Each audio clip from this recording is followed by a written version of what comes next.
জল ছাড়ার যে কমিটি, সেই কমিটিতে রাজ্য সরকারের তরফ থেকে একজন ইঞ্জিনিয়ার থাকেন এবং গতবারও আমরা বলেছিলাম যে মমতা বন্দ্যোপাধ্যায় ডিবিসি কে যে নদীগুলো ফিড করে ময়ূরাক্ষী থেকে শুরু করে সেগুলোর কি ডিসিল্টিং উনি করিয়েছে?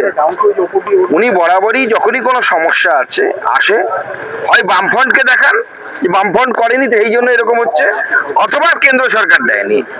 তো আমি এটাই বলছি যে উনি খুব ভালো খোখো খেলতে পারেন, উনি ভুল জায়গায় এসে গেছেন। খো দেওয়াতে উনি এক্সপার্ট, ভালো খো দিচ্ছেন। ভবিষ্যতে ভারতীয় খোখো টিমের কোচ হিসাবে উনি যোগদান করতে পারেন। বাংলা দক্ষ দুর্দশার জন্য যে ভাসছে তারই যাদব এবং ডিভিজিটা শেষ করে দিই বলছি, মুখ্যমন্ত্রী বললেন পুজো শেষ হলো আর বাংলার মানুষকে দুর্দশার মধ্যে ফেললো ডিভিসি। দেখুন, মমতা বন্দ্যোপাধ্যায় এই যে কেন্দ্রের সাথে বা কেন্দ্র সরকারের সাথে বা অন্য রাজ্যের সাথে বাংলার একটা কৃত্রিম শত্রুতার কনসেপ্ট তৈরি করার চেষ্টা করছেন। উদ্দেশ্য একটাই, বাঙালি এই সেন্টিমেন্টের উপর ভরসা করে হিন্দু ভোটকে ভাগ করা। কারণ বাঙালি হিন্দু বুঝে গেছে যে এবার যদি মমতা বন্দ্যোপাধ্যায় না সরে আগামী দিনে বাংলাদেশের মতো পরিস্থিতি দুর্গা পুজোতে হবে। অলরেডি এখানে একজন তৃণমূলের বিধায়ক বলেই দিয়েছেন যে নামাজ পড়ার সময় মাইক বন্ধ রাখতে হবে।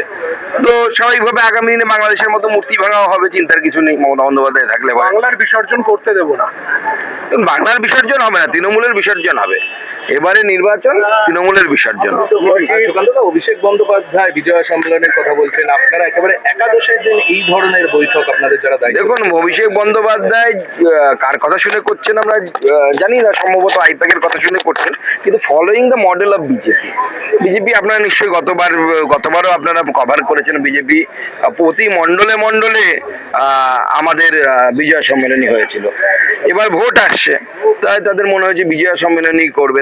তাদের তো ঈদ সম্মেলনী করার কথা, এখানে বিজয় সম্মেলনী করছে বুঝতে পারছি না। তালিকা তৈরি করে 15 দিন ধরে বিজয় সম্মেলনী চলবে না, সে 15 দিন করুন বা 1 মাস ধরে করুন, বাংলার জনগণ বুঝে গেছে বিজয়াতে মমতা বন্দ্যোপাধ্যায় নাড়ু খাইয়ে বাংলার মানুষকে নাড়ু বানানোর চেষ্টা করবেন।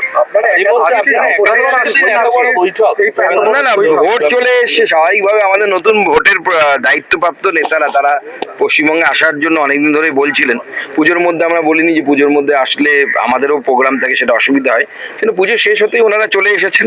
ওনারা নির্বাচনের দায়িত্ব পেয়েছে, স্বাভাবিকভাবে তাদের দায়িত্ব পালন করতে এসেছেন এবং এবার আমরা সকলে মিলে লড়াই করে মমতা বন্দ্যোপাধ্যায় সরকারকে উৎখাত করবো। সেই দায়িত্বটা মানে না, নির্বাচনী দায়িত্ব তো আপনারা দেখেছেন যে ভূপেন্দ্র যাদবজি পেয়েছেন এবং ত্রিপুরার প্রাক্তন মুখ্যমন্ত্রী বিপ্লব দেব, এই দুজন পেয়েছেন। তার সাথে প্রভারীরা আগে থেকে যারা আছেন তারা প্রভারী। তৃণমূল কংগ্রেস বলছে এবারের পুজোয় বাঙালি হয়ে ওঠার মরিয়া চেষ্টা বিজেপি করেছে পুজোর আয়োজন বা বিভিন্ন জায়গায়। তো আপনারা কি শেষ পর্যন্ত বাঙালি হয়ে উঠতে পারলেন এবারে? দেখুন, মমতা বন্দ্যোপাধ্যায়কে যদি সার্টিফাই করতে হয় কে বাঙালি আর কে বাঙালি না, এর থেকে দুর্ভাগ্যের কিছু নেই।